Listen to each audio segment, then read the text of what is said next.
All right, welcome to rule number 10. This is the last rule in the steering and sailing section. This rule in its entirety is dedicated to traffic separation schemes. So get your notepad ready and let's dive in.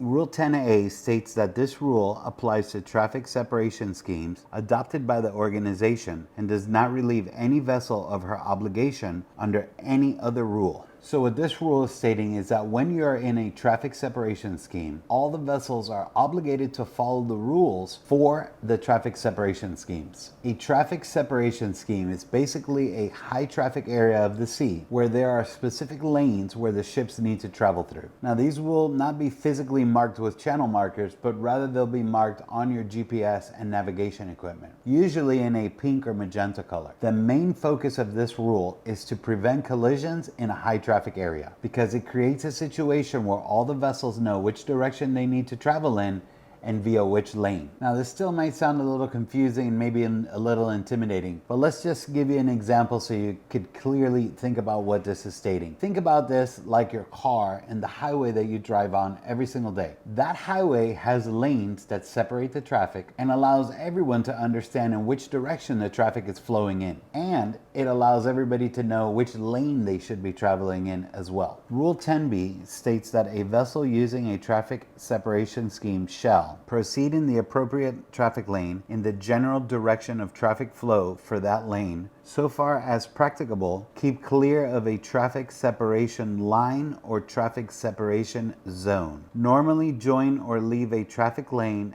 at the termination of the lane, but when joining or leaving from either side, shall do so at as small an angle to the general direction of traffic flow as practicable. Okay, so this is a three-part rule and it says a lot of information. So let's break it down and start with the first item. When you're navigating in a traffic separation scheme, what it's saying is that you must proceed in the appropriate lane and in the general direction of traffic flow for that lane. So again, let's think of this like your car. This is no different than when you're driving in your car. You drive your car in a lane in the same direction as the traffic flow. Now, the second item is saying that you should keep clear of a traffic separation line or zone. So let's think about this like the shoulder on the highway. So when you're driving your car, you wouldn't drive your car on the shoulder while you're driving on the highway. Now let's think of the traffic separation zone as the median in the middle of the highway that divides both sides of the highway. Now, of course, you wouldn't drive your car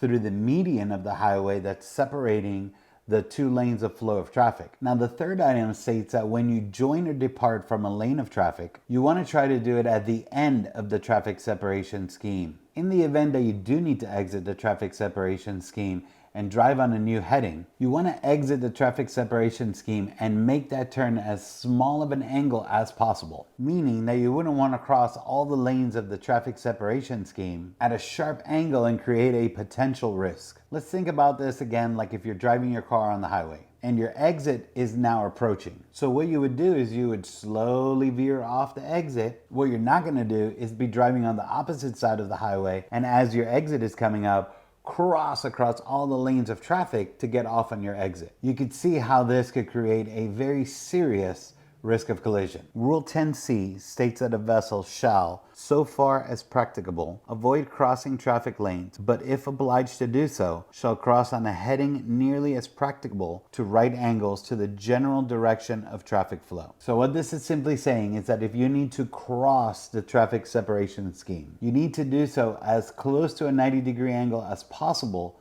to the traffic separation scheme. This is to ensure that you have a good aspect view of the entire traffic separation scheme and that the vessels that are navigating through the traffic separation scheme that could be using radar for detection are getting the best aspect of your vessel as well. Remember that when you're also crossing at a 90-degree angle, you're exposing the largest part of your vessel to the other vessels. This also gives the largest visual of your vessel to all the lookouts of the other vessels navigating through the traffic separation scheme. Rule 10D, Item 1, states that a vessel shall not use an inshore traffic zone when she can safely use the appropriate traffic lane within the adjacent traffic separation scheme. However, vessels of less than 20 meters in length Sailing vessels and vessels engaged in fishing may use the inshore traffic separation zone. So what this part of the rule is stating is that vessels must not use the inshore traffic zone when they can safely use the separation scheme. The only vessels that are allowed to use the inshore traffic zone are vessels less than 20 meters, sailing vessels or sailing yachts, and vessels that are engaged in fishing. Rule 10D, Item 2, states that notwithstanding subparagraph D, Item 1, a vessel may use an inshore traffic zone when en route to or from a port, offshore installation or structure, pilot station, or any other place situated within the inshore traffic zone, or to avoid immediate danger. So just for some clarity and understanding, when you're reading this, the word notwithstanding means in spite of. So what this is saying is that if the vessel is en route to or from a port, it is allowed to cross through the inshore traffic zone. A vessel can also cross into the inshore traffic zone to avoid immediate danger. If you're ever in a traffic separation scheme, I would tell you to be very cognizant of your surroundings so you don't exit the inshore traffic zone and create a potential hazard to another vessel, or if you enter the inshore traffic zone to avoid danger, that you don't create another close quarters situation within the inshore traffic zone. Rule 10E states that a vessel other than a crossing vessel or a vessel joining or leaving a lane shall not normally enter a separation zone or cross a separation line except in cases of emergency to avoid immediate danger, or Item 2, to engage in fishing within the separation zone. So what this is saying is that a vessel cannot enter the separation zone unless they are joining or leaving a lane, or unless it is to avoid immediate danger, or to engage in fishing within the separation zone. Rule 10F states that a vessel navigating in areas near the terminations of traffic separation schemes shall do so with particular caution. This is just simply stating that you really need to navigate with caution as you approach the end of a traffic separation scheme. The reason for this is because within the traffic separation scheme, all the vessels are following a traffic lane, but as you exit the traffic separation scheme, vessels could be altering their course to head into a new direction. Think about this like if you were approaching the intersection in your car and the traffic light was out. You wouldn't just speed through that intersection if the traffic light was not working. You would slow down and approach the intersection with extreme caution. And you would be on high alert to ensure that you could cross that intersection accident-free. Rule 10G states that a vessel shall, so far as practicable, avoid anchoring in a traffic separation scheme or in areas near its terminations. This one should be pretty self-explanatory. You don't want to anchor your vessel in a traffic separation scheme or at the end and beginning of the traffic lanes within a traffic separation scheme. Rule 10H states that a vessel not using a traffic separation scheme shall avoid it by as wide a margin as is practicable. This one's pretty self-explanatory too. What it's saying is that if you are not using a lane within the traffic separation scheme, you should avoid being near that lane by a margin as large as possible. Rule 10I states that a vessel engaged in fishing shall not impede the passage of any vessel flowing in a traffic lane. So this is another one, pretty self-explanatory, pretty common sense. If you're fishing, you cannot impede the passage of vessels flowing through the traffic separation scheme. Again, we'll go back to the example of driving your car. If you needed to stop your car and you're driving on the highway,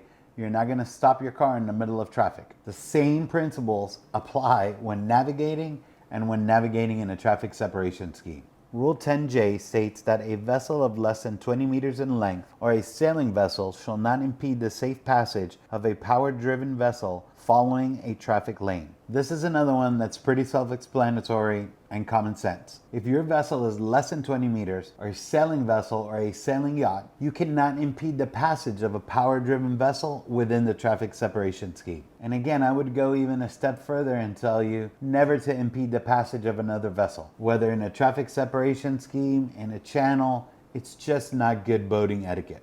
Rule 10K states that a vessel restricted in her ability to maneuver when engaged in an operation for the maintenance of safety of a navigation in a traffic separation scheme is exempt from complying with this rule to the extent necessary to carry out the operation. So what this is saying is that a vessel restricted in her ability to maneuver when engaged in the operation of maintenance to a navigational aid within a traffic separation scheme is exempt from the rule so that they can carry out the operation. Rule 10L states that a vessel restricted in her ability to maneuver when engaged in an operation for the laying, servicing, or picking up of a submarine cable within a traffic separation scheme is exempted from complying with this rule to the extent necessary to carry out the operation. So just like in the previous rule, this is another example of a vessel which is restricted in her ability to maneuver based on the nature of her work. This example is of a vessel laying or servicing or picking up submarine cable within a traffic separation scheme. They are also exempt from the rule so that they can carry out the nature of the operation. All right, congratulations, you made it to the end of Rule 10. Now I know that was a very lengthy one, and it could be a little confusing when they're talking about traffic separation schemes. But what I want you to do is relate all of those examples as if you were driving your car on the road or the highway that you probably do every single day. When you do that, you're going to realize that these are really common sense and self-explanatory rules that they're talking about. And when you apply it to driving your car, it becomes much clearer of what the rules are trying to say for the traffic separation schemes. So congratulations, you have successfully completed the entire steering and sailing rules section. The next video that we're going to see ourselves in starts an entire new section of the navigation rules. So review these notes, study them hard, and I will see you in the next video.